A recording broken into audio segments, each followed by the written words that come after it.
Em primeiro lugar, falar sobre o stalinismo é falar sobre um processo muito polêmico. Então, as próprias fontes, os próprios autores que ao longo do tempo vão debater a questão do stalinismo, eles vão se diferenciar profundamente. Eu pude perceber que o texto ele apresenta uma construção da qual eu particularmente discordo. Então eu vou tentar ir do central da minha discordância para depois desenvolver os aspectos mais particulares. Não é o primeiro texto, não é uma ideia original, a ideia de que o Stalin foi a necessária continuação do Lenin, ou que ele foi a necessária continuação do Partido Bolchevique, ou que o Partido Bolchevique seria organicamente um partido autoritário e que o desenvolvimento do terror stalinista ele seria uma consequência lógica. O próprio texto fala isso, que existem autores que veem uma ruptura entre o processo do stalinismo e o movimento comunista, particularmente o Partido Bolchevique. Eu concordo com essa leitura, e queria sinalizar algumas coisas para corroborar um pouco a minha discordância com relação ao texto, mas que é um texto que traz muitos aspectos importantes, muitos dados interessantes, mas afirmar essa diferença. Em primeiro lugar, o texto ele faz uma leitura muito superficial sobre o desenvolvimento histórico do Partido Bolchevique. O Partido Bolchevique ele foi montado em condições extremamente precárias, foi montado na clandestinidade, uma reunião de russos reunidos pela Europa, foi fundado na França, se não estou enganado, porque todos eles estavam exilados. Bolcheviques e mencheviques naquele momento compunham o Partido Operário Social-Democrata da Rússia.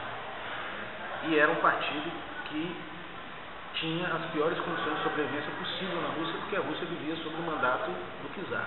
Vamos lembrar bem que o czar era um imperador que era o porta-voz da patrono, protetor da igreja da igreja cristã ortodoxa, que era a igreja oficial da Rússia.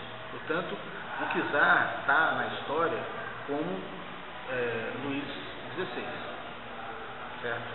A Revolução Russa foi uma revolução anti-monarquia, anti-feudal, como a última do ciclo iniciado pela Revolução Francesa de 1789. Como houve um tempo muito alargado entre as duas, ocorreu um desenvolvimento das relações capitalistas na Rússia, uma certa industrialização, principalmente nas cidades, em Moscou e São Petersburgo, e isso fez com que a última revolução antifeudal tivesse conectada com a primeira revolução socialista.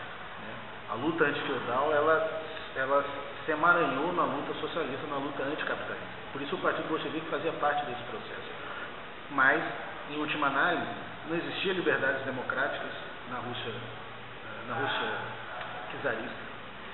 O czar ele era tão autoritário quanto são despóticos e autoritários todas as monarquias. A Duma, que era o parlamento que existia na época, ele era absolutamente controlado pela monarquia. O Partido Operário Social-Democrata não era um partido legal. Os próprios agrupamentos liberais existentes na Rússia sofriam ondas repressivas que vinham do regime czarista. Então, não existia uma democracia na Rússia. É bom lembrar que o partido é montado no exterior, com pessoas que foram expulsas. O próprio Trotsky, o próprio Stalin, eles também foram presos políticos, e eles, alguns estão na Rússia e outros estão fora, outros estão na Europa. Então o partido ele se mantém como uma organização pequena, uma organização de poucos, não por uma opção, mas por uma necessidade. O partido é clandestino porque a vida dos seus militantes, dos seus dirigentes, ela corre risco a qualquer momento. Então o debate sobre a formação do partido naquele primeiro momento tinha que passar necessariamente por um partido de poucos. Né? Essa é a primeira questão. A segunda questão, sobre o papel de vanguarda do partido, o papel de vanguarda do operariado dentro da Rússia. A servidão feudal, aquela servidão característica do feudalismo, ela existia na Rússia até por volta de 1860. E ela, quer dizer, a marca da servidão, ela era muito presente ainda entre os trabalhadores e os camponeses da Rússia, né? Nesse processo de início das relações capitalistas, né? Então, o debate que os comunistas faziam, os militantes socialistas faziam naquele período, né, antes mesmo deles se autodenominarem comunistas, era um debate sobre como que nós vamos sintonizar uma imensa maioria, né, de camponeses sem quase nenhum nível de escolaridade, presos às tradições da servidão, presos sob a opressão da igreja ortodoxa, presos sob a opressão do czarismo. Como nós vamos sintonizar esses milhões de trabalhadores num contexto de desenvolvimento e luta anticapitalista? Então, é nesse contexto que surge a ideia de partido de vanguarda, né? O partido, ele não seria, como está no texto, uma vanguarda de pessoas de elite em relação ao conjunto, mas ele faria a conexão entre os interesses concretos do povo russo, principalmente dos segmentos urbanos, com uma teoria revolucionária de longo prazo, em outras palavras, com uma teoria com perspectiva histórica. Então, o papel da vanguarda, ele surge para fazer essa conexão das lutas do presente, da realidade do presente, e uma perspectiva histórica de futuro, né? Obviamente só faz sentido porque a perspectiva histórica é a luta anticapitalista, é a superação do capitalismo, né? Então, o debate sobre a vanguarda, ele se situa sobre essa dificuldade da luta política, né, de um partido clandestino, e ao mesmo tempo sobre essa dificuldade da composição social para se realizar uma transformação anticapitalista na Rússia. É bom a gente lembrar também que houve um debate entre o próprio Marx, quando ele ainda estava vivo, sobre a possibilidade ou não de se realizar, aonde deveria ocorrer a revolução, aonde seria o lugar mais provável para a realização do socialismo. E o Marx defendia que o lugar onde isso iria acontecer seria nos países onde o capitalismo estivesse mais desenvolvido, principalmente Inglaterra, Alemanha e França, não na Rússia. Então, aos olhos do Marx, até 1883, que é quando ele morre, a Rússia não seria o terreno prioritário para a revolução, né? Então, esse debate sobre o partido como um segmento de vanguarda que vai desenvolver uma perspectiva histórica mais avançada para segmentos que ainda estão presos dentro do imaginário feudal, é um debate que se insere nesse contexto.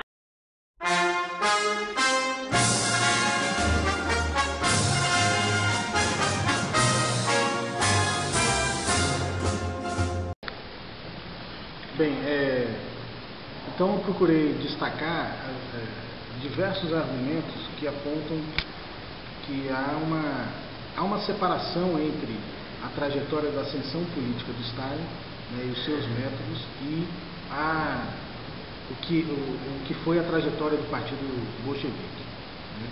Existem alguns erros factuais no texto que permitem a afirmação dessa continuidade, mas existe uma ampla gama de autores que não reconhecem a existência dessa continuidade e marca principalmente os elementos de ruptura, né? Existem aspectos de continuidade, mas existem aspectos muito mais relevantes de ruptura, né? E a percepção sobre a importância da NEP, né? A NEP proposta por Lenin, a NEP que dialogava com a pequena propriedade, como a maneira possível de se realizar o socialismo num contexto de isolamento militar, político, diplomático muito forte, né, é um dos principais argumentos. Há uma percepção, né, ao longo do tempo, né, de que por diversos momentos o partido, aqueles que vieram se chamar comunistas, né, o partido bolchevique, conseguiu transigir e constituir relações políticas razoáveis e democráticas com seus adversários, como, por exemplo, com os mencheviques, no período imediatamente anterior à Revolução, quando os bolcheviques falam para os mencheviques, que eram maioria no soviético, para os mencheviques tomarem o poder e derrubarem e romperem a aliança com a burguesia. Né? Há, por outro lado, né, um processo de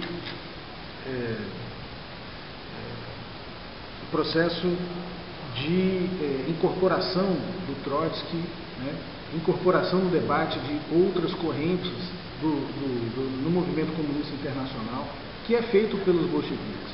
Né? E há também um processo de debate interno riquíssimo, né? Com o Lunacharsky, com o próprio Bukharin, com Vygotsky, com o Reich, né?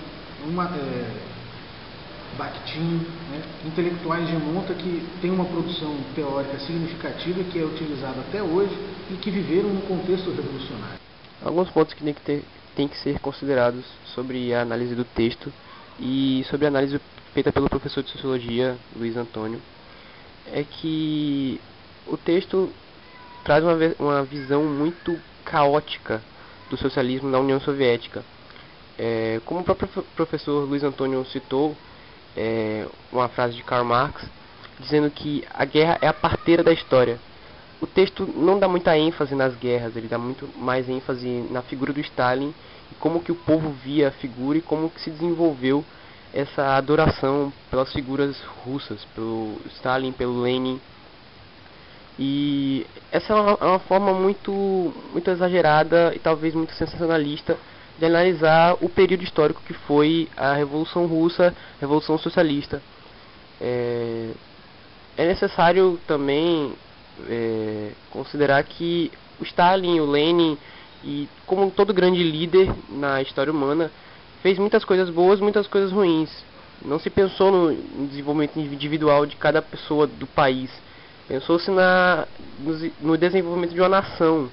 O desenvolvimento industrial da Rússia naquele período, no iniciozinho do século XX, foi um desenvolvimento industrial muito bom. Então, isso é o tipo de coisa que tem que se considerar quando você analisa um período histórico, quando você analisa o período histórico no caso. Para consolidar o socialismo na União Soviética, o governo comunista instaurou a nova política econômica como forma de melhorar industrialmente a economia.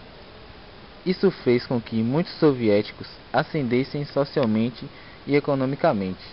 Além disso, o governo soviético garantiu melhorias em saúde e educação, fundamentais para a União Soviética crescer internamente.